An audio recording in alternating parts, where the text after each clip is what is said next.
Eso tiene cocorícamo. Está raro, está raro. Actor, guionista. Yo nunca me imaginé haciendo humor. Nunca me imaginé haciendo humor. ¿Y de dónde sale Bacongo? No, pero vamos a montar. Tú te juegas con Bacongo. Tú estás engañando. Eso tiene cocorícamo. Está raro, está raro. Mucha gente cercana a Luisito entendió que yo estaba ocupando demasiado espacio dentro del programa y empezaron a calentarle las orejas, desafortunadamente, y eso hizo que yo tuviese que salir del programa. ¿Y cómo quedó la relación con la salida? ¿Se volvieron a ver? ¿Se trataron después? El problema fue de los lambones.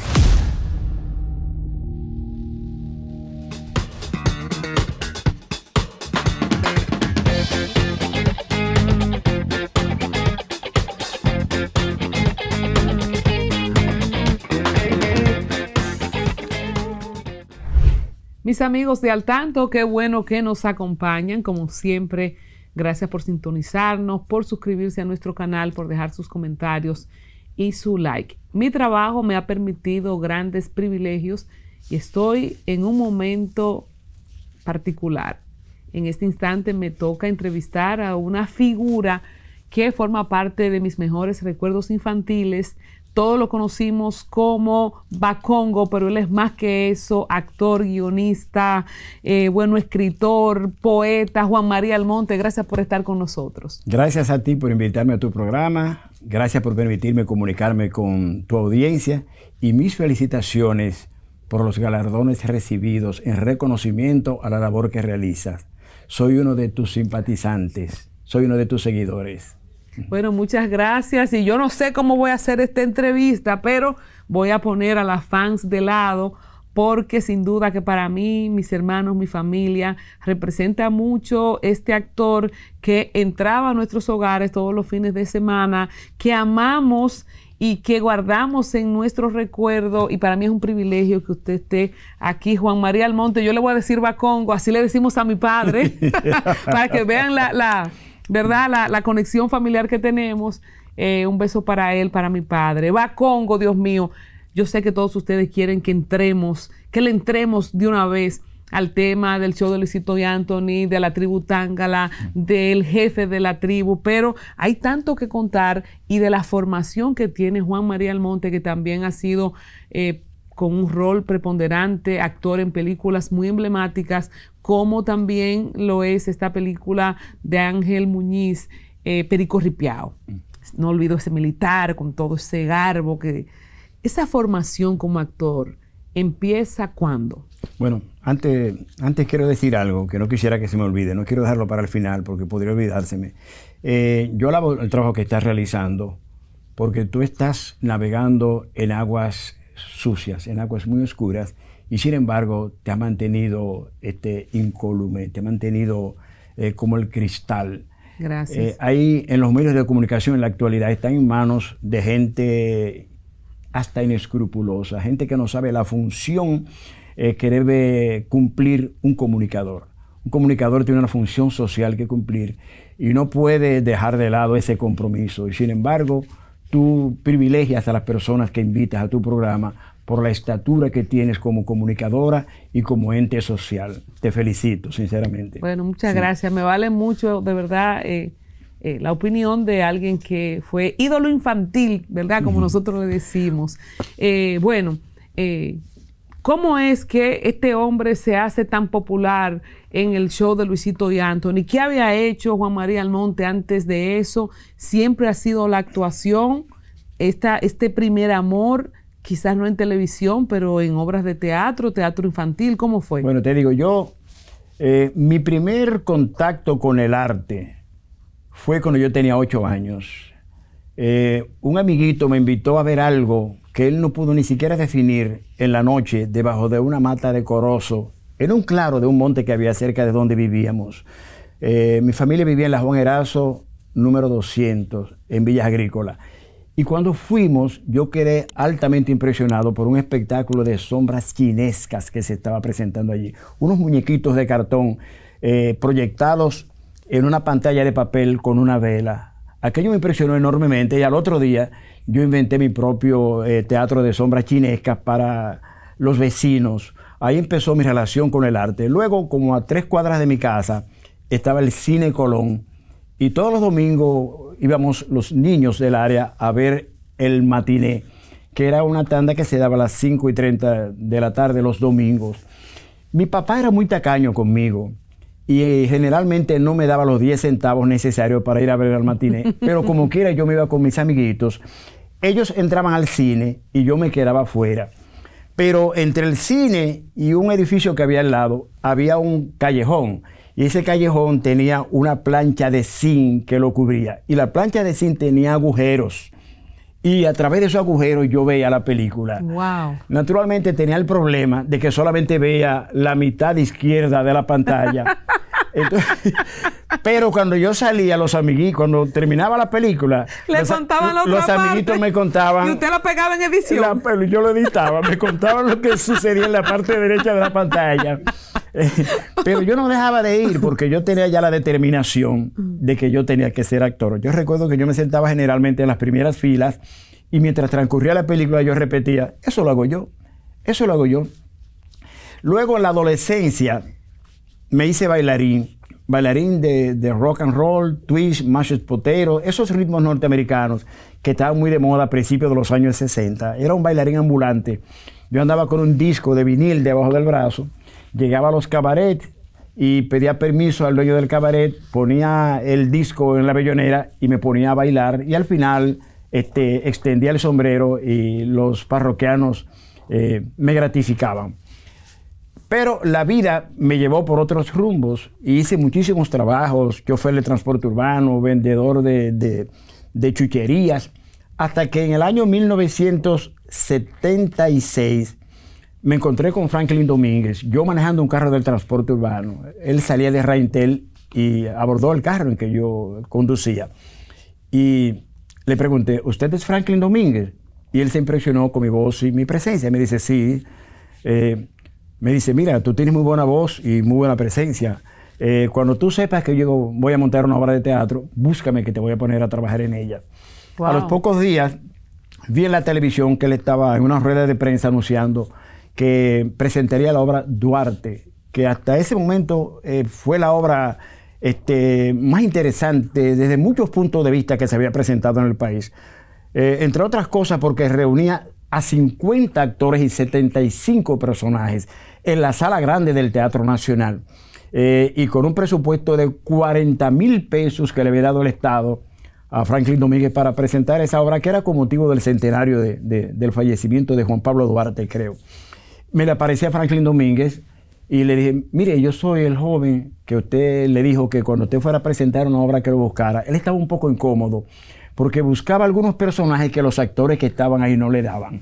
Entonces me dijo, mira, toma, léete ese papelito que dentro de un rato yo te voy a llamar para que lo digas ahí. Era la sala Ravelo, que para entonces no era sala de espectáculo, era una sala de ensayos, de música de cámara, piano, pocos músicos, y ahí era que le estaba haciendo la audición. Cuando me llamó, me dijo, léete el papelito de arriba. Digo, no, yo me lo sé. Dice, ¿ya te lo perdiste? Digo, sí. Entonces era un haitiano que tenía que yo representar, un delegado haitiano. Y le pregunto, ¿usted quiere que lo haga con acento creol o con acento francés? Y él se impresionó mucho. Me dice, hazlo como tú quieras. Yo subí al escenario de la sala Ravelo y dije aquel discurso. Cuando lo dije, yo veo toda esta gente que eran los actores que estaban sentados en la sala, que se han puesto de pie y aplaudían delirantemente y empezaron a comentar, ¿será de Santiago? No, tiene que ser un dominicano, un actor dominicano que vive en Nueva York. No. Y empezaron a especular porque nadie me conocía.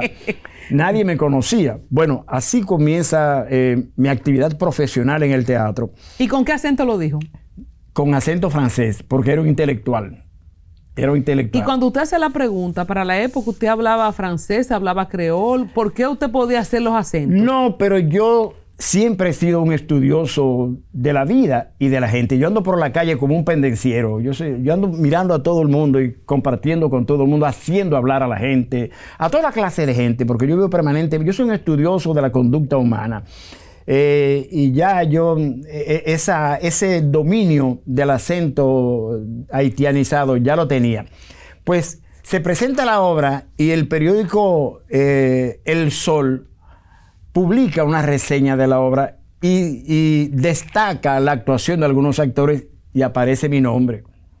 Y yo voy donde Franklin Domínguez y le digo, Franklin, señor Domínguez, hay un error ahí, me pusieron a mí entre los actores más destacados de la obra. Me dice, no, tú eres de los actores más destacados de la obra. Él me puso a hacer a mí 5 personajes sin yo haber estudiado nunca teatro en la obra y recibí esa crítica. Pocos días después se hizo una reunión para crear un sindicato de actores y luego de terminar un ensayo con él de una segunda obra en la que trabajé con él llamada El primer voluntario de junio, me dice, vamos a Bellas Artes, que hay una reunión de actores para formar un sindicato. Y yo le dije, pero yo no soy actor. Y él me dijo, tú eres un actor y no como cualquiera. Franklin Domínguez ha sido para mí un mentor, un padre en términos de lo que ha sido mi carrera artística, porque él ha ido paso a paso señalándome los logros que yo he ido obteniendo y el espacio que yo he ido alcanzando. Así. Entonces, ¿usted no estudió actuación? Sí, pero después de varios años de haber hecho carrera. Sí, yo soy graduado de la Escuela Nacional de Arte Escénico, estudié con profesores norteamericanos posteriormente, con profesores franceses, pero ya yo tenía varios años de actividad teatral cuando ingresé a la escuela. Y cuando ingresé a la escuela sucedió también un fenómeno que probablemente no se ha repetido. Yo entré al segundo curso de la Escuela de Arte Escénico, o sea, no al primer curso, sino al segundo curso. ¿Lo volaron? Me volaron, sí, porque la profesora Luisa Castillo, que era la que dirigía la escuela, ya conocía mi trabajo y entendía que yo tenía un nivel superior al del nivel curso de la escuela. En conclusión, yo he sido un privilegiado en esta carrera. Además, he hecho más que lo que yo aspiraba. Yo he sido 3 veces invitado del Ballet Clásico Nacional. Una vez como actor en la obra dirigida por Patricia Squasiati, Carmen, de Próspero Merimer, esa Carmen famosísima, ahí estuve como actor. En una segunda ocasión fui invitado también por el Ballet Clásico Nacional, por una coreógrafa puertorriqueña que murió hace poco tiempo, llamada Nana Badrena, que presentó aquí un espectáculo muy interesante de ballet llamado Tierra, y los bailarines bailaban basados en mi voz, no en una música. Yo declamando los poemas de Julia de Burgos, una famosísima poetisa o poeta puertorriqueña. Y la tercera vez como bailarín. Yo fui partner de Patricia Squasiati. ¡Oh, wow! No nada tiene ese menos. dato. Sí. Pero entonces, como bailarín, ¿usted se formó también o eso fue lo que trajo de los tiempos que iba poniendo en su bellonera? Desde pequeño yo fui un aficionado al baile. Y entonces, cuando ingresé al teatro, cuando terminaba los ensayos en Bellas Artes o cuando salía de la escuela, yo me ponía por una rendija de la puerta a ver bailando a los bailarines clásicos y luego me iba a ver bailar a los bailarines del Ballet Folclórico Nacional. Y ahí yo fui cogiendo las técnicas sin la necesidad de tener de ser miembro ni de uno ni del otro. Y eso hizo que las veces que he tenido que actuar y bailar al mismo tiempo, he podido hacerlo. Te digo, partner de Patricia Squasiati. Sucede que ella tenía el espectáculo Colores del Caribe, y como lo indica el nombre, el título del espectáculo, eran danzas caribeñas mayormente, y había que bailar un son. Y ninguno de los bailarines del Ballet Clásico Nacional sabía bailar son. Entonces yo fui quien bailé con Patricia Squasiati y tuve ese honor. ¡Qué honor! ¿Para qué año estamos hablando? Eso fue, imagino que aproximadamente 1995 más o menos. ¿Y usted baila todavía? Porque usted está en muy buena forma. Yo no sé si la gente puede darse cuenta del físico que tiene. Es que nada más es que nada más son 76 años. Yo soy un niño grande. Yo soy un muchacho grande. Enfócamelo ahí, más o menos. Yo soy un muchacho viejo. ¿Y dónde están las arrugas? 76 años. Yo nací en 1947 en el Hospital Padre Villini, sí, el 9 de agosto. ¡Qué buena piel! Más que la buena piel, es la vida que he vivido. Yo he sido enamorado de la vida y a mí nada me mete presión. Yo soy el protagonista de mi propia película. Yo hago muy poca vida social porque trato de no participar de ese mundo de falsedades, de ese espectáculo que es la vida social. Y trato de generarme la amistad de personas que yo creo que pueden aportar a mi felicidad. Yo soy un hombre que yo no transijo con mi felicidad. Y entiendo que eso es lo que me mantiene en esta forma. ¿Que lo hace feliz? Sí. Además, ¿qué lo hace feliz? Que yo hago lo que me da la gana sin tomar en cuenta lo que el otro piense. Sin hacerle daño a terceros. Por supuesto que sí, por supuesto que sí. A mí no me importa lo que la gente piense sobre el estilo de vida que yo vivo. Por ejemplo, Bacongo se levanta por la mañana, ¿qué hora y qué hace? Ya, vamos a hacer un paréntesis ahora en filosofía. Yo despierto generalmente a las 6 de la mañana y lo primero que hago es darle gracias a Dios por el regalo que me ha dado de un nuevo día. Oro por mis hijas. Tengo una hija de 42 años y una nieta de 20 años que son mi mayor tesoro y mi inspiración. Dije una nieta, pero es hija también. ¿Usted nada más tiene una sola hija? Una sola hija y ella a su vez tiene una sola hija. Sí. Soy un enamorado de la vida. Una de las cosas que más me divierte a mí son dos gatos que me acompañan siempre cuando yo como. Yo como en un patio debajo de una mata de mango y una mata de mango y una mata de cereza.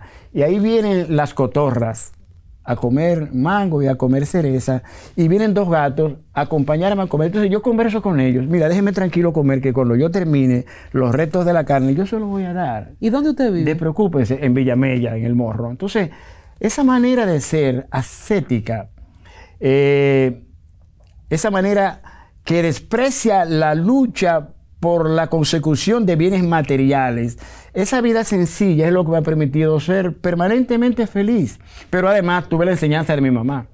Mi mamá, cuando yo era chiquito, me llevaba a los cumpleaños y me llenaba el bolsillo de caramelos. Y ella me decía, preocúpate que tú vas a bailar. Entonces yo alaba a las niñas con esta mano y con esta mano le llenaba el puño de caramelos. Y yo bailaba con todas las muchachitas. Sí, entonces yo aprendí de mi mamá. Tigueraje! Mi mamá me enseñó a ser feliz bajo cualquier circunstancia. ¿Y usted era hijo único también? ¿Cómo es? ¿Usted es hijo único también? No, pero era la adoración de mi mamá. ¿Cuántos hijos tuvo su madre? Cinco. ¿Usted nació y se crió en Villas Agrícolas? Nosotros nos mudamos casi todos los días. Vivimos en Villa Consuelo, en Villas Agrícolas, cerca de la torre de Radio y Televisión Dominicana, en el área del Mercado Nuevo, hasta que finalmente mi papá construyó la casa en la que vivimos ya durante muchos años, en el barrio Las Cañitas, en la calle Magnolia número 86. Pero nosotros nos mudamos casi todos los días, lo que fue muy importante para mí, porque eso me hizo ser un gran conocedor de la cultura popular. Donde quiera que yo... Un sociólogo. Ajá, un sociólogo. Yo me autodefino como un sociólogo cimarrón, porque yo no estudié sociología en la universidad, pero me la he geniado. Soy un gran investigador de la cultura popular sobre todo. Juan María, de ser chofer de carro público a bailar con Patricia Scoziati, con lo que eso pero significaba. No solo eso. Yo tengo una crítica laudatoria del más prestigioso periódico del mundo occidental, el New York Times. Y tengo una crítica laudatoria de las más prestigiosas revistas de cine y teatro de Europa, la Van Scène. Y lo que aspira la mayoría de los actores dominicanos a trabajar con la British Broadcasting Corporation, entiéndase a la BBC de Londres. Yo trabajé con la BBC de Londres. Cuénteme. En Londres. Fuimos doña María Cristina Camilo y yo a trabajar en una película con la BBC de Londres. Pero además, yo tengo la fortuna de ser uno de los actores más solicitados en el cine dominicano. Pero espérese que me lo lleva muy rápido, tenemos tiempo, relájese. Vamos a devolvernos. ¿De qué se trató la crítica del New York Times? ¿Qué usted hizo y dónde lo hizo? Bueno, en 1989, la Compañía Nacional de Teatro, la compañía oficial, fue invitada para participar en un evento que se hacía paralelo al New York Festival en Estados Unidos, New York Shakespeare Festival, que se llamaba Festival Latino. Es decir, se hacía una versión en inglés y se hacía una versión en castellano, que era el Festival Latino, y ahí participaban los más prestigiosos grupos de teatro latinoamericanos. Ese evento lo organizaba una figura prominente de la cultura norteamericana llamado Joseph Papp. Era un mecenas del teatro. Y presentamos la Compañía Nacional de Teatro en el Public Theater Sueño de una noche de verano de William Shakespeare, dirigida por Ramón Pareja, un director de teatro español, con 23 actores, de los mejores actores dominicanos. Allí estaba Reinaldo Disla, Pepito Guerra, Monina Solá, Ángel Mejía, de los mejores actores dominicanos, Kelly Grullón. Y hubo 4 actores cuyo trabajo recibió el privilegio de una crítica laudatoria del New York Times, y yo fui uno de ellos. Los otros fueron Pepito Guerra, Reinaldo Disla y Ángel Mejía. Y en el caso, fabuloso, en el caso de la revista francesa... La Bande Scène. Bueno, fuimos en 1996 a un festival que se organizó en París, específicamente en un lugar llamado Cergy-Pontoise, en las afueras de París. Un festival muy interesante llamado Fenêtre au Sud, o sea, Ventana al Sur. Y allí fuimos 2 grupos dominicanos de teatro y un grupo folclórico, de danza, un grupo de música folclórica dirigido por José Duluc, y la obra Amanda, en la que yo trabajé, dirigida por Giovanni Cruz, y una obra mía llamada Después del Carnaval, que es un unipersonal en el que yo represento 35 personajes, yo solo, sí, sí. Es muy conocido ese espectáculo aquí en el país, lo presenté también en México en 2 eventos distintos. Y los franceses quedaron muy impresionados con mi espectáculo. E incluso te voy a contar algo. Antes de yo salir en escena, alguien me dijo, mira, ahí está un crítico francés que es un asesino. Es un asesino ese tipo. Acaba todas las obras de teatro que él ve. Un hater, diríamos. Y yo ahora abrí un poquito el telón y le dije, señálame cuál es. Me dijeron, mira, ese es el señor que está sentado allí. Entonces, todo lo que yo hacía en el espectáculo, interactuando con el público, lo hice con él. Por ejemplo, yo hacía el personaje de Roba la Gallina y me le tiraba en la piel. ¡Ay, se me muere Rebeca! ¡Ay, se me muere Rebeca! ¡Se me muere Rebeca! Y lo agarraba y lo estrujé, lo desmitifiqué. Y el tipo terminó haciéndome una crítica que termina con la frase fabuloso espectáculo, en la revista francesa La Bande Scène. ¡Dios mío! Una gloria del arte nacional dominicano que está aquí con nosotros enterito, Tabacongo. Debo decirte que es la primera vez que yo me presto para decir estas cosas. Muchos periodistas, y lo digo con toda la modestia, me lo han pedido, pero yo he sido muy parco en hablar de mi carrera. Contigo me he soltado porque yo me he enamorado de tu forma de hacer comunicación. ¡Qué honor! Sí. ¡Qué honor! Y no. Usted no sabe lo que significa para mí. Y lo que significa para mí también. Es mutuo. Gracias. Significa para mí. BBC. Nos vamos para Londres, de Nueva York, Francia, Londres. México también. Entonces, ¿qué pasó en Londres? ¿Una película? ¿Y esto es con un director de Londres? ¿Cómo lo eligen? Por supuesto. Porque usted me tiró como una ametralladora. Yo quiero, ¿verdad? Ir a los detalles. ¿Qué pasó para llegar a hacer una película en Londres? María Cristina Camilo, ¿cómo lo eligen? Te explico. En 1992, aquí vino la BBC de Londres a hacer una película. Y me contrataron a través de Aguilberto Meléndez, que ya tenía una relación con ellos, para trabajar en una película llamada Nuevos Mundos, algo así como Nuevos Mundos, New World. Ellos quedaron encantados. Posteriormente vinieron a hacer una película que se filmaría una parte aquí y otra parte en Londres. Entonces, a esa parte de Londres fuimos doña María Cristina Camilo y yo. Era una miniserie cuyo título nunca me lo he grabado porque es un título alemán. Aunque la película es inglesa, el título es alemán. ¿Sí? Entonces trabajé en los estudios de la British Broadcasting Corporation, la BBC de Londres. Dios mío. En Londres. Dios mío. Entonces, yo quiero hacer un salto porque, y el mundo del arte es tan loco, porque hay una diferencia en esa élite de ese, por ejemplo, ese crítico francés y en lo popular de un público inocente, que sabe lo que le gusta, aunque no puede explicar la técnica. Cuando, y yo no sé cómo esto le cambió la vida, aunque tenía todos esos logros, cuando llega a la pantalla con este personaje de Bacongo, que es de lo que yo me enamoré, y cómo hacer quizás, cómo poder ser un actor de élite, de teatro, e ir a lo más popular en un programa de comedia en la televisión dominicana. Bueno, el primero que no se lo imaginó nunca fui yo. Yo nunca me imaginé haciendo humor. Nunca me imaginé haciendo humor. Lo primero que hice como actor humorístico fue una obra que dirigió un director puertorriqueño que murió hace poco, llamado Alberto Ruiz. La obra se llamaba ¿Y qué hacemos con el viejo? Y él me dijo, ahí tú ves, yo quería ponerte una comedia porque yo sé que tú tienes esa vena humorística. Lo descubrió él. Luego trabajé en una película, la primera película ¿cómo se llama? Bueno, en la película Tráfico de Niños, de Alfonso Rodríguez. Sí, que él dice que su peor película en cuanto a los taquilleros, pero la que más orgulloso le hace sentir. Sí, bueno, entonces yo trabajé en esa película y una mala palabra un San Antonio hizo que Luisito Martí me mandara a buscar. Estamos en YouTube y me encantó. Me encantó como usted lo dijo, vamos a decirlo. ¿Qué fue lo que usted dijo en esa película que enamoró a Luisito Martí? Sucede que el personaje mío, que traficaba con niños, recién nacido, para venderlo a personas que no podían tener hijos y eso, me está persiguiendo la policía. Y yo entro a mi casa.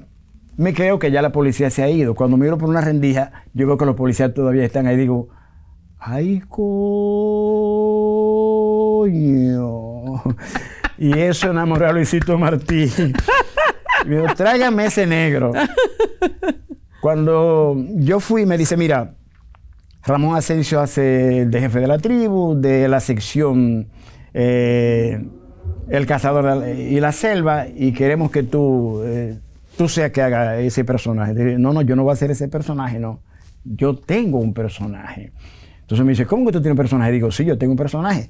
Tenía ahí un cajón. ¿Y de dónde lo tenía? Bueno, en 1986 yo dirigí en Bellas Artes una obra de teatro llamada Agayú Solá Ondocó. Es una obra de el que está considerado como el padre de la dramaturgia cubana, Paco Alfonso, cuyos personajes son dioses de la mitología yorubá africana. Y entre esos dioses había uno llamado Orúmbila, que es el dios de la adivinación dentro del panteón yorubá. Y ese personaje yo se lo asigné a Jackson Delgado. Pero con la condición de que yo le dije, mira Jackson, tú no vas a crear el personaje, yo te lo voy a montar. Porque cuando leí el personaje me impresionó enormemente. Y a pesar de que en su primera entrada el autor acota, entra el personaje Orúmbila con un paso cansado. Era un viejito. Yo dije, no. Por la forma de este personaje hablar, es un personaje muy dinámico. Y le monté el personaje a Jackson Delgado. La obra fue muy exitosa y su participación excelente. Entonces, ¿y tenía ese nombre, Bacongo, ya? No, Orúmbila. ¿Y de dónde sale Bacongo? Te digo. Entonces, cuando a Jackie en Telantilla le entregan toda la producción, Jackson se acerca a mí y me dice, mira, Jackie me ha llamado para trabajar con él en Telantilla. ¿Tú me permites hacer el personaje de Orúmbila? Yo dije, hazlo. Y él lo hizo. Pero Jackie duró muy poco tiempo con la producción general de Telantillas. Aquello fue un fracaso. Y yo me quedé siempre con el personaje en la mente. Cuando Luisito me llama, entonces yo decido ponerle Bacongo, porque una amiga mía que conoce mi interés por la investigación de la cultura afro y de todo lo que tiene que ver con África, me había regalado un libro. Y en el libro yo encontré la palabra Bacongo, que es el gentilicio de los habitantes del Congo. Y me impactó ese nombre. Entonces yo le puse al personaje Bacongo. Te digo que en la Matica, frente a Guivia, que fue, frente a Boca Chica, que era donde filmamos inicialmente El Cazador en la Selva, había un cajón con utilería.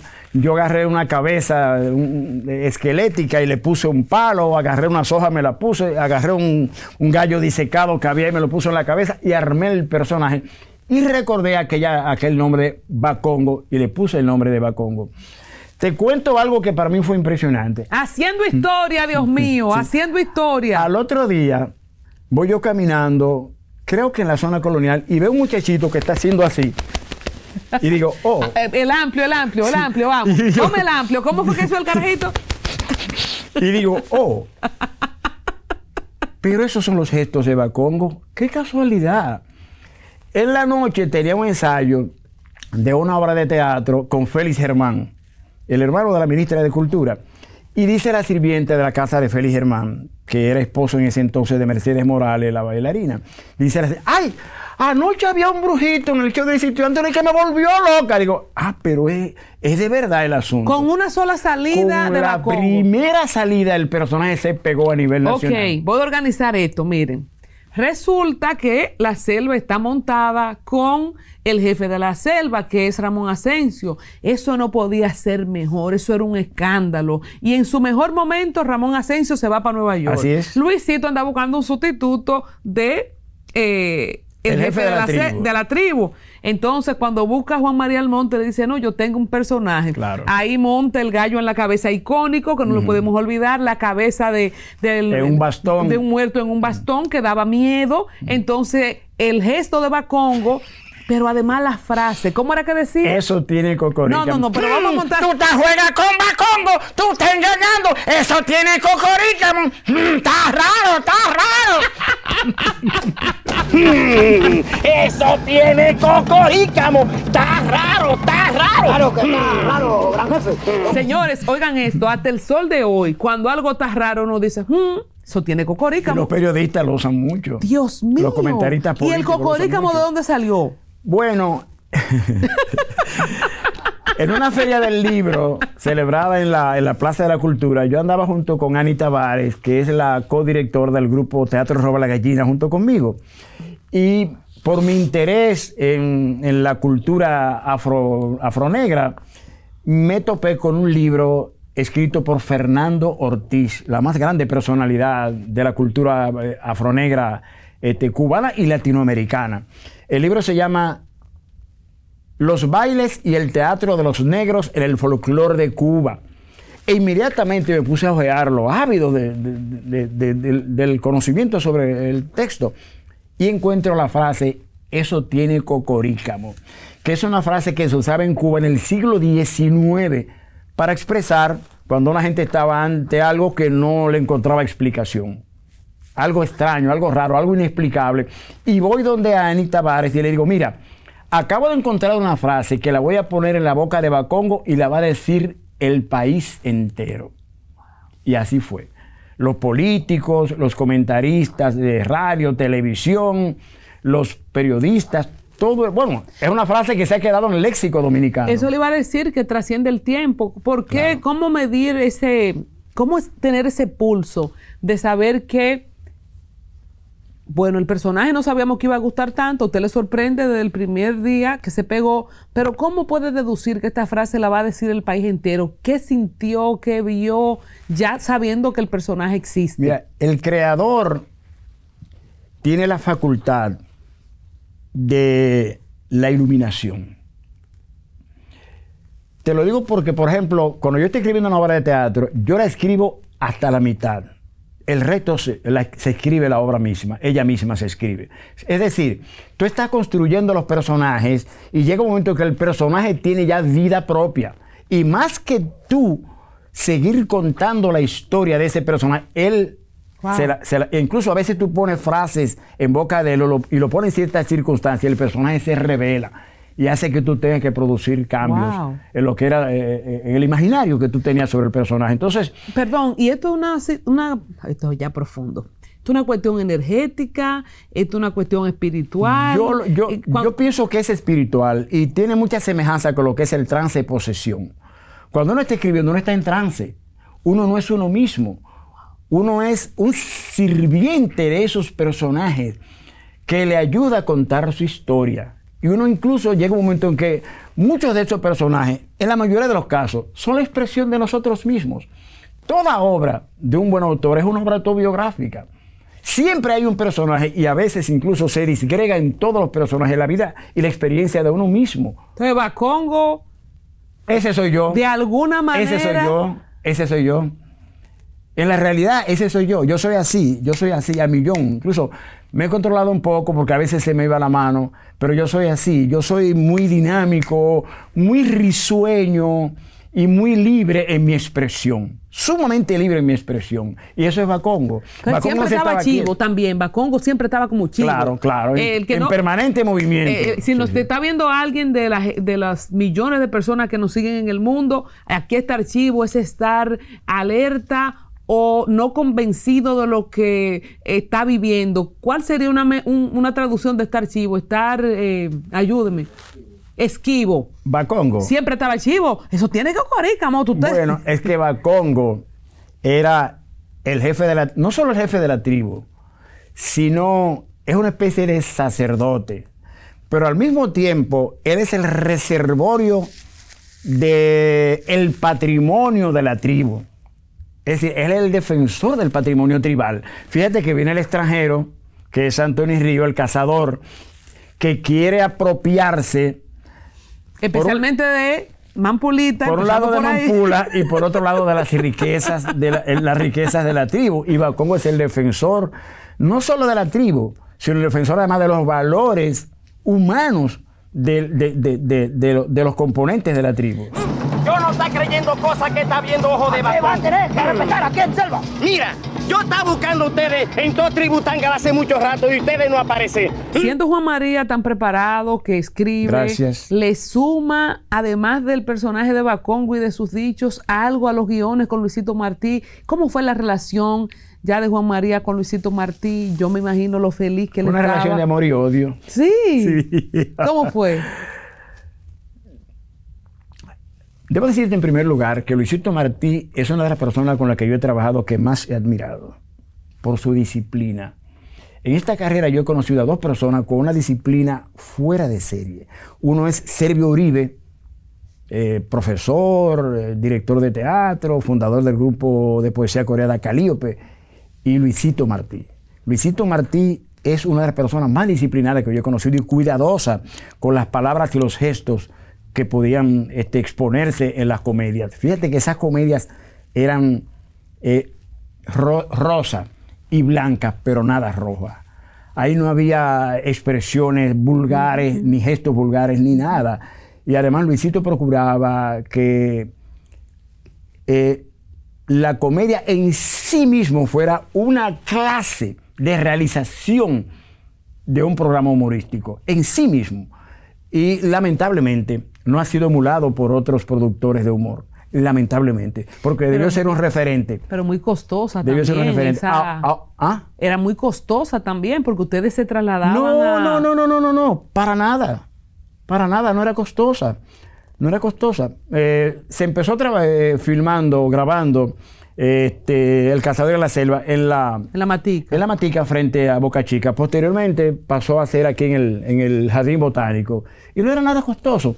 Nosotros mismos preparamos un moro, un locro, y comíamos ahí mismo. Y recuerda los vestuarios, por ejemplo. ¿Cuáles eran los vestuarios de los miembros de la selva? Hojas de árboles de almendra, preferiblemente, descalzos, sin nada, sin ningún vestuario de la cintura hacia arriba. Era sumamente barato. Lo que había era mucha creatividad. Mucha creatividad. Mucha calidad. Y mucha calidad. Ok, esa es la parte del amor, la admiración. ¿Y la del odio cuál es? Mucha gente cercana a Luisito, o alguna gente cercana a Luisito, entendió que yo estaba ocupando demasiado espacio dentro del programa y empezaron a calentarle las orejas, desafortunadamente, y eso hizo que yo tuviese que salir del programa. Wow. En un momento en que el personaje estaba en su pico, pero yo preferí abandonar el programa, entonces me fui a trabajar a Caribe Show, y enhorabuena con Jackie, con Pedrito y Jackie Núñez del Risco. Lamentablemente, desafortunadamente. Porque ¿Y no hizo Bacongo en ninguno de esos programas?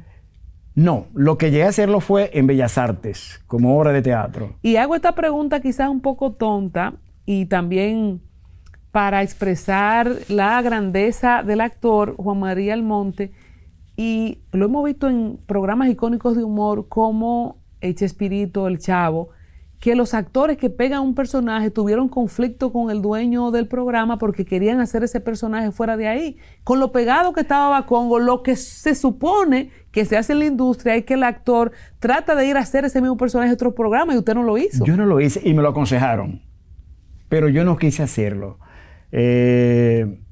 Porque yo soy muy leal. Porque era suyo, usted por Sí. fue que... No, es mío.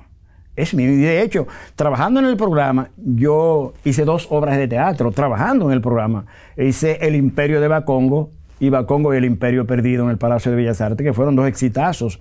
Pero ¿por qué no hacemos eso más a nivel de teatro? Lo vamos a hacer. ¡Sí!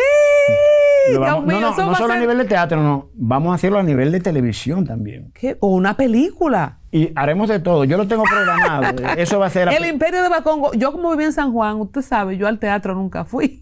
No me enteré de eso. Lo vamos a hacer, eso está pendiente y no Qué muy bien, tardío. Lo que pasa qué es que bien. yo no tengo prisa, pero lo vamos a hacer. Qué bien. Yo tengo varios proyectos y uno de ellos es ese, hacerlo de nuevo en la televisión, por supuesto, adecuado a los nuevos tiempos y un poco más cinematográfico también. ¿Y cómo quedó la relación con la salida? ¿Se volvieron a ver? ¿Se trataron después? Luisito Martín. Sí, porque el problema no fue con Luisito, ni él conmigo. El problema fue de los lambones. El problema fue de ellos.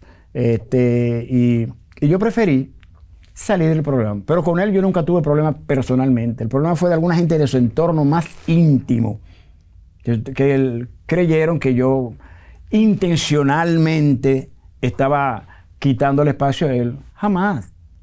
Yo no soy esa clase de gente y de hecho lo demostré. Yo salí del programa y fui incapaz de ponerle a Bacongo de frente en la televisión, que pude haberlo hecho. Así es. Y no lo hice. En el caso de su enfermedad y la muerte, ustedes tuvieron cerca en esa etapa. Mira, una de las muertes que yo me he lamentado de la gente de medio ha sido la de Luisito Martín. Te lo confieso, yo te lo juro por lo más sagrado. Me dolió muchísimo, porque cuando un país pierde una personalidad como Luisito, es difícil que pueda reemplazarla en mucho tiempo. Hay personalidades en los diferentes ámbitos de la vida social, económica, política, cultural, que son muy difíciles de reemplazar. Fradique Lizardo, por ejemplo, para ponerte un caso. Freddy Verascoico. Freddy Verascoico. Acaba de morir ahora Carlos Hernández Soto, un investigador de temas, sobre todo de lo que tiene que ver con la cultura afronegra, caribeña. Entonces, Luisito, desafortunadamente, es una persona que en el ámbito del humor va a ser muy difícil que aparezca otro igual, por la devoción que él le ponía a su trabajo y por su disciplina. Usted tenía algunas cosas puestas, lo del gallo, pero lo reconocían en la calle en ese tiempo, ahora pues están las redes sociales y tal. ¿Cómo fue ya la vida de un actor pegado popularmente? ¿Cuánto tiempo usted duró? Bueno, yo seguí haciendo la misma vida que hacía antes. Yo nunca me creí la fama. Yo seguí sentándome en la grama frente al Palacio de Bellas Artes, hablando con los estudiantes, compartiendo con ellos. Yo seguí haciendo la misma vida. Seguí sin carro. Nunca he tenido carro. ¿Cómo va a ser? No, yo soy una zeta. Yo soy una persona que vive con lo mínimo y eso me ha dado un gran resultado. ¿Y usted entonces andaba pegado en carro público o en taxi? Y en motoconcho también. ¿Cómo? Para tu información. Y en motoconcho también. Y eso nunca me preocupó. Yo he evitado que mi vida artística interfiera en mi vida personal. O más bien, he procurado que el mismo concepto que yo tengo del arte se concilie con el concepto que tengo de la vida. Yo soy una sola persona. Pero usted nunca cogió aceite. Yo no tengo aceite. ¿Para dónde? Oye, eso es la cosa que yo más odio. En la televisión a mí me repugnaba cuando algunos compañeros que ni siquiera habían alcanzado un nivel que pudiera justificar esa actitud, presumían, como dice la gente popularmente, de aceitoso. Yo soy un ser humano. Yo vine en un carro público aquí, mamita. Yo me monté en el metro de Villamella hasta la Máximo Gómez con 27 y de ahí acá yo cogí un carro público y no me avergüenza. Para nada. Esa clase de hombre he sido yo y eso es lo que me mantiene en esta condición a los 76 años. El inicio de los próximos 50, porque estoy comenzando ahora a vivir los próximos 50, que son... Amén. Sí. Sin duda será así. Eso he sido yo. Y usted nunca hizo dinero en ese tiempo de que como que buen dinero, que me compré una casa, que estoy pegado. ¿Tú sabes cuánto yo ganaba? En lo del imperio de Bacón. ¿Tú sabes cuánto yo ganaba en Televisa por los dos programas? El show del mediodía y el show de Luisito y Anthony. Agárrate. Estoy agarrada. 3,000 pesos. Mensuales. 1,500 1,500 por programa, que son de las cosas que poca gente sabe. Y el enano, Sisto Butén, que estuvo mucho antes que yo, ganaba 3,000 pesos. Y Ramón Asensio, que venía de una época muy anterior, pero muy anterior, ganaba 7,000 pesos. Que son de las cosas que la gente no ¿Y qué se hacía con 3,000 pesos para la época? Nada. ¿Y qué se podía hacer? Yo era empleado en Bellas Artes, regidor de escena, profesor de la Escuela de Arte Escénico, pero nada. Para esa época la televisión no pagaba nada y Televisa menos. Televisa ha sido de las productoras de televisión en este país que menos paga. Es así. Esa es la realidad. Dios santo, yo quisiera pasar al cine con... bueno, hemos hablado de tráfico de niños, que yo pensaba que su relación con Luisito era antes de lo de tráfico de niños. Hemos hablado de ladrones a domicilio, que fue después, no hemos hablado todavía, pero en el papel que yo lo recuerdo, que me encantó volver a verlo, es en ese guardia de la frontera en Perico Ripiao. ¿Ya te arreglé tu mundo? Hablé con el canciller para que te mande de cónsul o agregado militar en Panamá. ¿Ya Ángel lo conocía? ¿Cómo fue la relación con Ángel? Ángel lo conozco yo desde el año 1976, hace casi 50 años. Ángel y yo coincidimos en la obra teatral El primer voluntario de junio, y de ahí nos hicimos grandes amigos, a nivel de que Ángel y yo hemos estado siempre muy cercanos. Cuando Ángel decide irse para Estados Unidos, derrotado aquí, wow, a la persona que él cita para tratar el asunto fue a mí. Recuerdo que fue una cafetería que había en la Avenida Independencia frente a la clínica Gómez Patiño. Me dijo, me voy para Estados Unidos. Cuando Ángel fracasa inmisericordiamente con la película Ladrones a domicilio, es a mí a quien llama para compartir conmigo ese mal momento. Yo he estado en casi todos sus proyectos, en casi todas sus películas, y es una persona por la que tengo una gran estimación. Lo admiro porque es una persona muy auténtica, es una persona muy coherente, y tiene un enorme talento y ha hecho una gran contribución al cine dominicano. O sea, que es una relación de amistad. Sí. ¿Podemos hablar un poquito de ese personaje, de ese militar que estaba en el entramado de corrupción, si mal no recuerdo, sí, ¿verdad? Sí, bueno, lo primero que te voy a decir es que yo he hecho de militar en muchas películas, tanto dominicanas como extranjeras. Yo he trabajado como en 10 películas en las que he hecho de militar y como en 7 u 8 obras de teatro en las que he hecho de militar. Me buscan mucho para hacer esos papeles. ¿Por qué usted cree? Por mi carácter. Porque yo soy muy jovial, pero al mismo tiempo soy muy digno y muy las 6 en punto. Entonces tengo ese carácter muy fuerte cuando se trata de defender mi dignidad y defender mis derechos. Entonces los directores lo intuyen y me han llamado. Mire, yo he trabajado como militar en 2 policías en apuros. ¿Cómo se ha complicado esta vaina, carajo? Y a Dios que me perdone. No lo van a soltar a menos que le avancen dinero. Ladrones a domicilio. Yo necesito que usted me pare todos los viajes de hoy. Todo. Sí, todo. El Rey de Najayo. Oye, vamos arriba. Busca esta bajo la tierra. Váyate para allá. Pásate por ahí. Tú por aquí. Tú por ahí. Busca por ahí. Muevan donde quiera, coño. Busquen esa mierda. O sea, en 2 películas italianas. Xiao Xiao Vietnam y Special Mission. Hice también de militar. Y en teatro he hecho también de militar en muchas obras de teatro.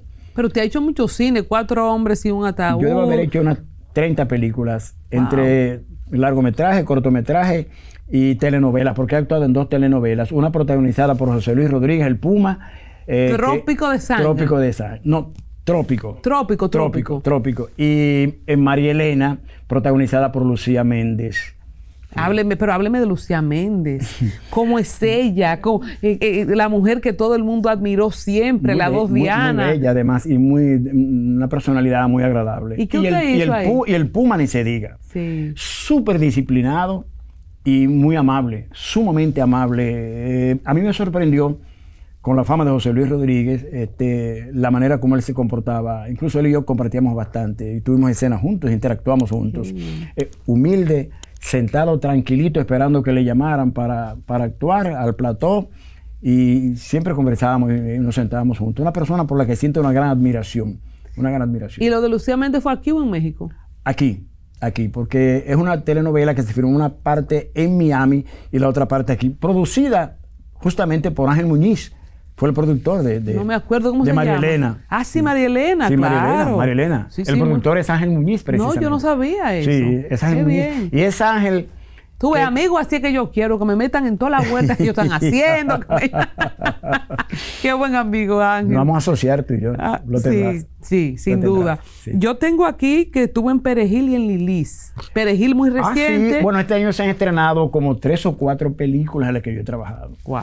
El App, dirigida por Tabaré Blanchard. Perejil, dirigida por José María Cabral.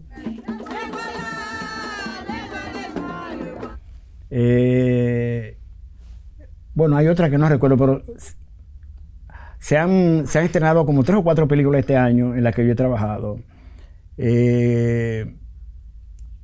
he trabajado este año como en 3 o 4 películas también. que no se han estrenado aún. ¿Y en Lilis usted hacía el papel? ¿En cuál? En la de Lilis.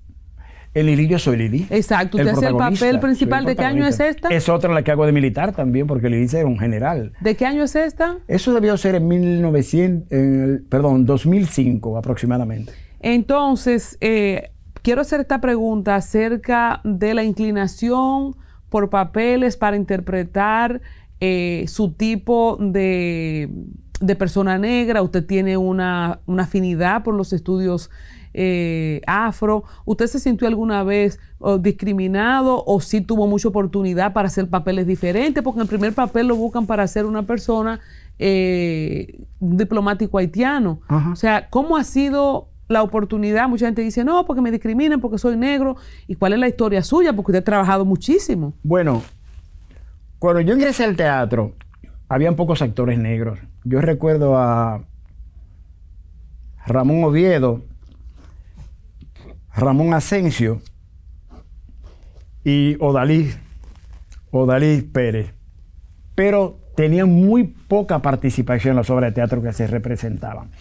Porque en los años 70 que yo ingresé al teatro todavía persistía un poco el sistema impuesto por el Teatro Escuela de Arte Nacional, que fue dirigido y creado en 1946 por un español, don Emilio Aparicio.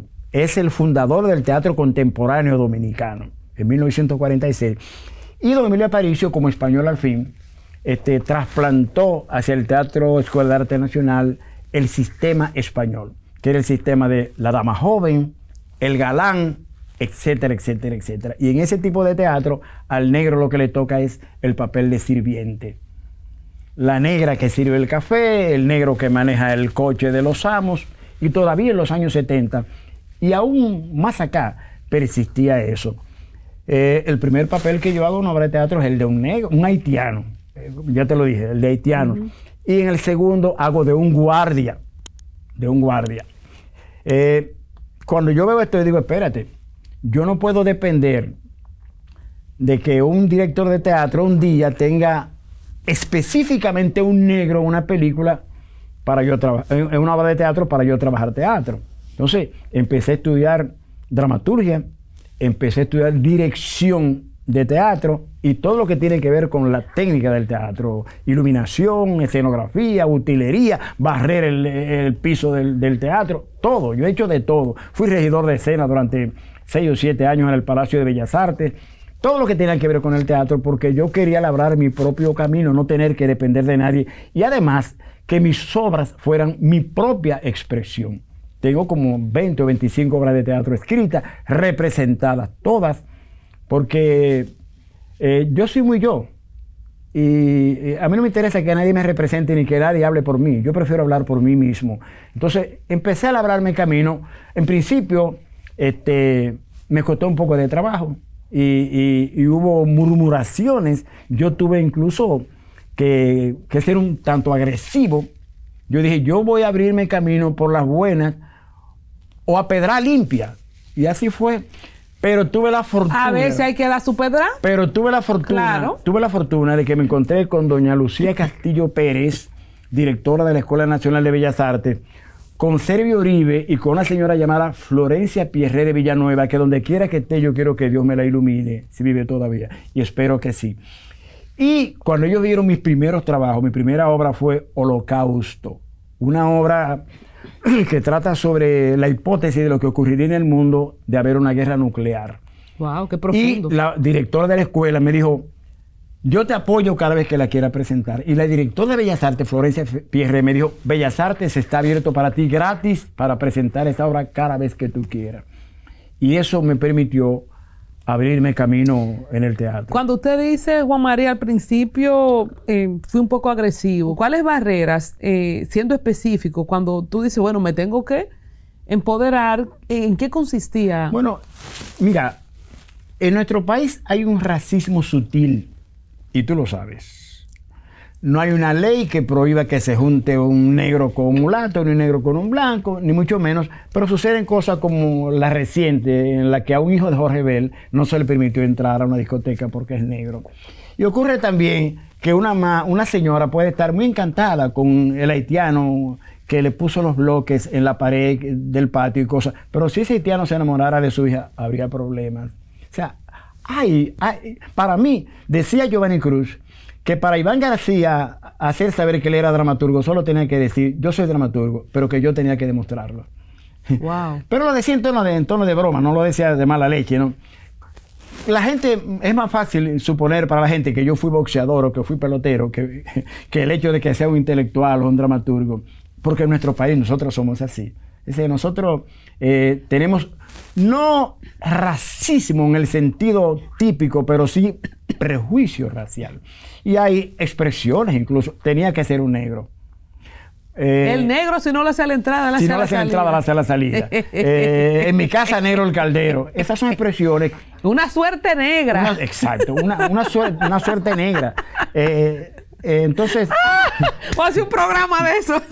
No, es así. Y hay miles de frases más. Peña Gómez, ¿tuvo alguna vez relación con él? ¿Peña Gómez sufrió el látigo de ese racismo? ¿Por qué crees tú que Peña Gómez no fue presidente? Por eso, porque aunque contaba con el apoyo de una gran parte de la población, los sectores de poder dominicanos que son europeístas, con los apellidos ahí mismo, no dije de la tercera generación, lo tienen ahí. Óyeme, de primero. Si tú quieres ver al diablo en este país, habla de Gagá.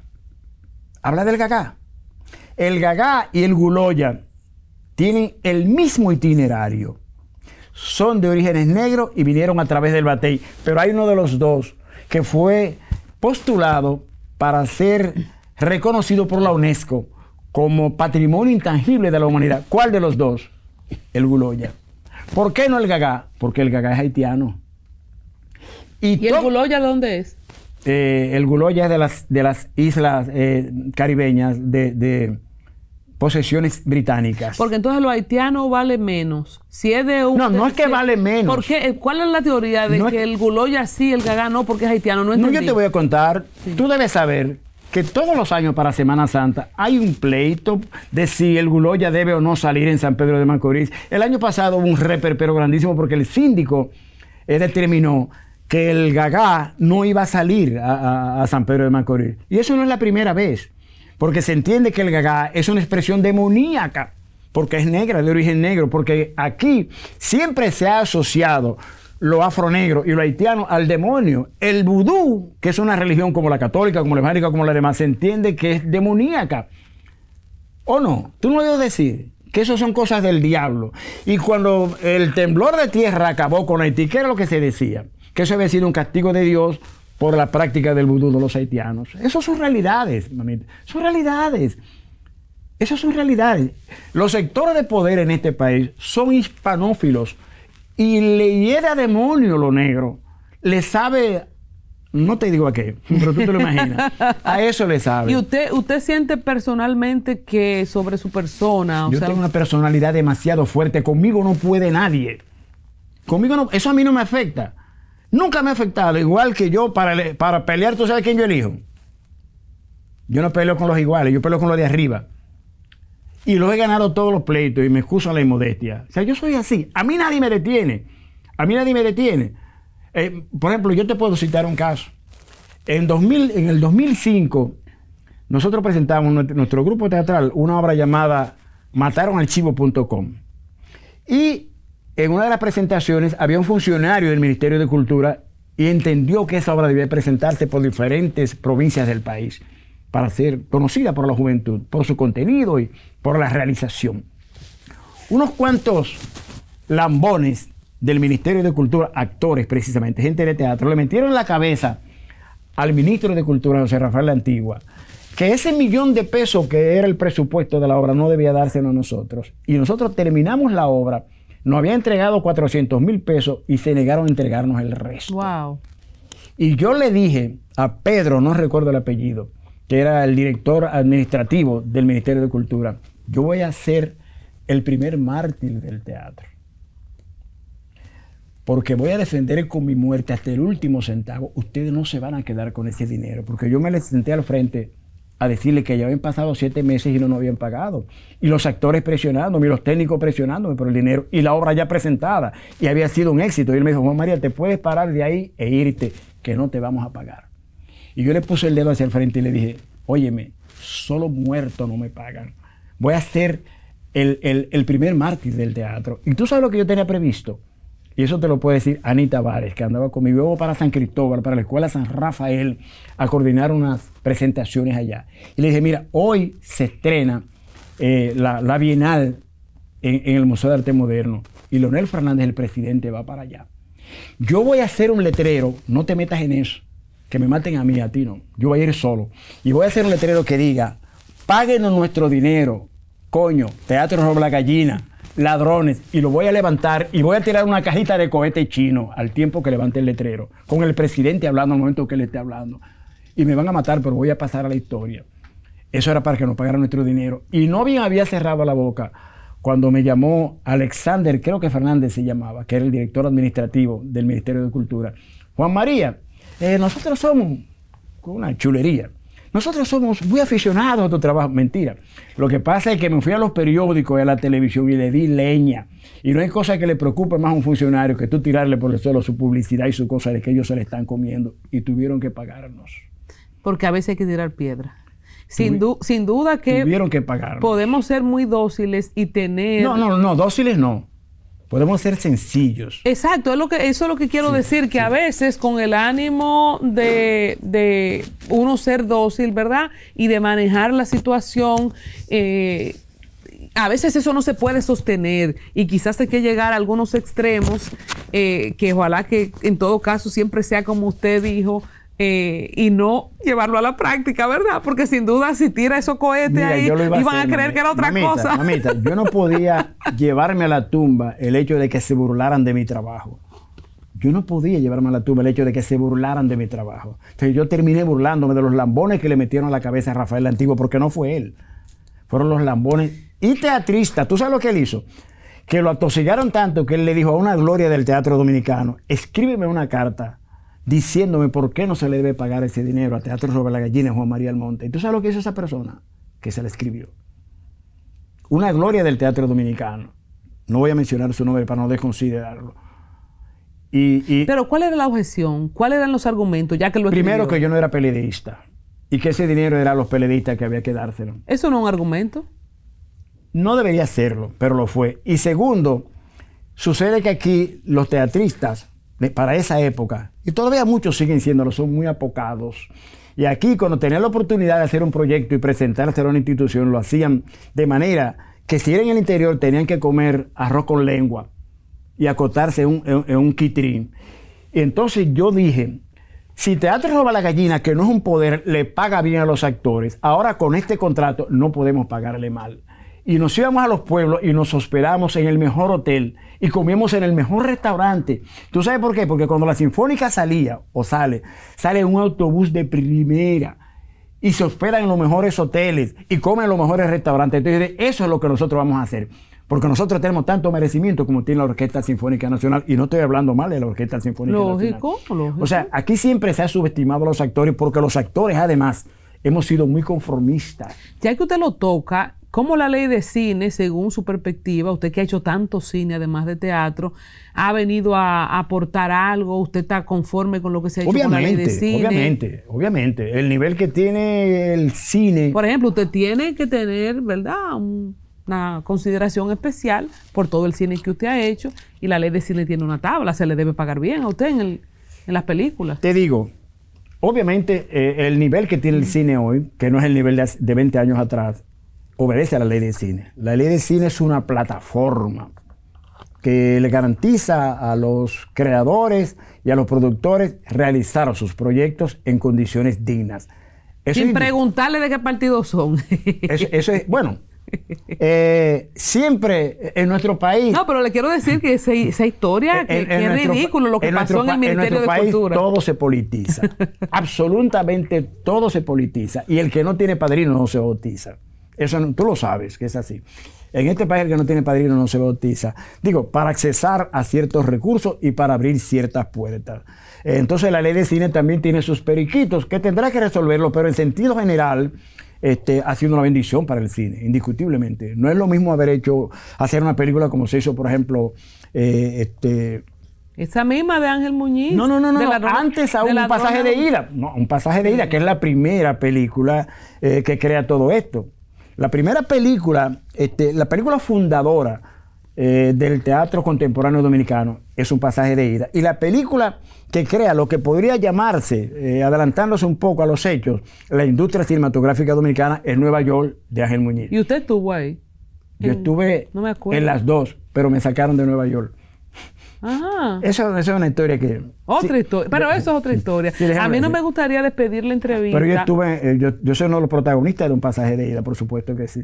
Sí. O sea que pilar del cine. Hay una cosa que no quiero dejar por fuera, que es su condición de maestro, de profesor.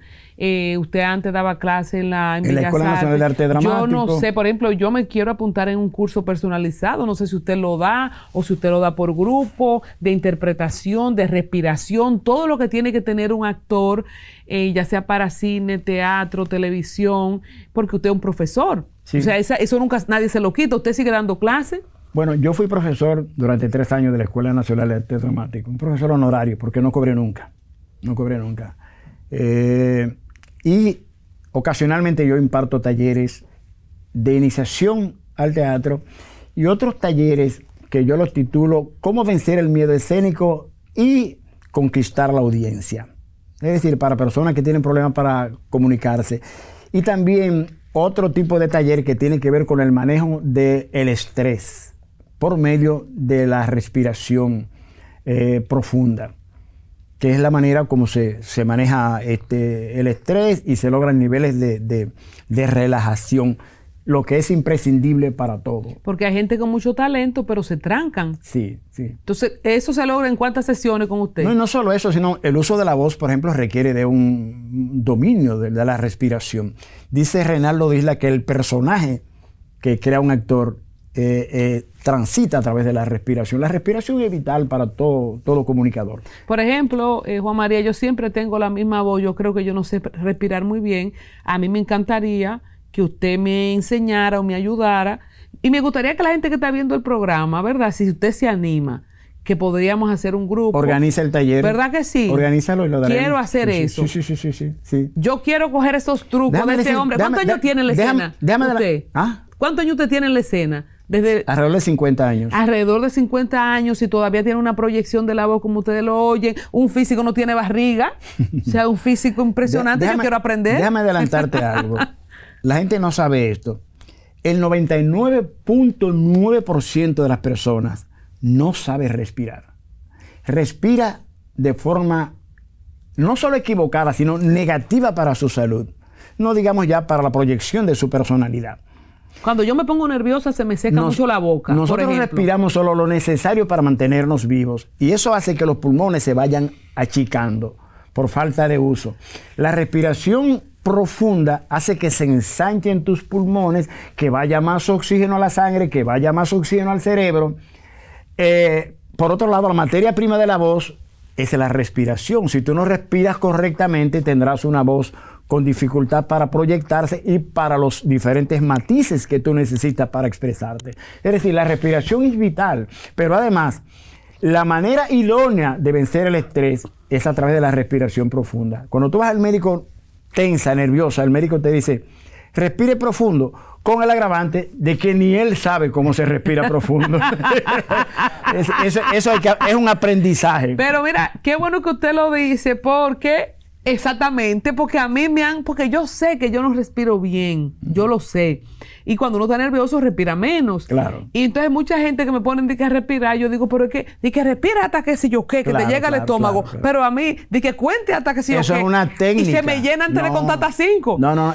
Él lo está diciendo, pero ya. El que te lo está diciendo no sabe hacerlo. Eso es una técnica que tiene sus complejidades, pero no es tan difícil. Lo que pasa es que la técnica de respiración profunda tiene mucho que ver con el uso de la imaginación. O sea, no es una cosa puramente técnica. Hay elementos que confluyen allí, que son, por una parte, técnicos y otros son un poco imaginativos. Yo te digo porque yo estudié con 2 profesores que yo dudo mucho que haya otros que manejen tanto el asunto de la respiración, llamados Jean-Claude Fallet y Juan Manuel Florenza, franceses. Y yo tenía ya muchísimos años trabajando teatro y supuestamente con profesores expertos en asuntos de respiración, y cuando llegué a manos de ellos me di cuenta de que no sabía nada. Bueno, tenemos que despedir la entrevista con el compromiso de que usted me va a enseñar a mí a respirar. Yo lo necesito. Vamos a armar un taller, porque deberán haber muchas personas que lo desean también. Sí, sí. Pueden escribirnos al correo de altantomac@gmail.com o por nuestras redes sociales o en los comentarios en este video a los que aspiren a ser comunicadores, actrices, actores o gente que entiende en su vida diaria que no sabe respirar y Claro, puede ser y manejar el estrés. y puede ser el inicio quizás de un circuito de cursos que usted nos dé. ¿Qué le parece? Sí, sí. Con mil amores. Ha sido un honor. Nosotros vamos a formar una mancuerna. Sin duda, ha sido un honor, de verdad. Juan María Almonte, una leyenda del cine, de la Gracias. televisión, del teatro, un ser humano extraordinario, y son de los privilegios que este trabajo me ha dado. Desde mi campo en Loma Verde, en San Juan, donde solamente entraba el 9, no se veían todos los canales, a poder estar conversando de frente Déjame con usted. decirte que la gente me ha visto y escuchado diciendo todo esto sobre mi carrera y pensará que yo soy de los que acostumbran a cacarear las cosas que hacen, y no es así. Yo me he destapado contigo. Este ha sido un destape. Yo nunca había ido a ningún programa, nunca a hablar de mi carrera, de la forma como lo he hecho contigo. Lo que pasa es que Gracias. tú inspiras a tus invitados. Muchas Sí, gracias. tú tienes ese encanto, y te lo digo con toda honestidad. Y también que las oraciones llegan, porque siempre deseé conocerlo y aquí estamos. Que Dios te siga bendiciendo. Amén. Muchas gracias.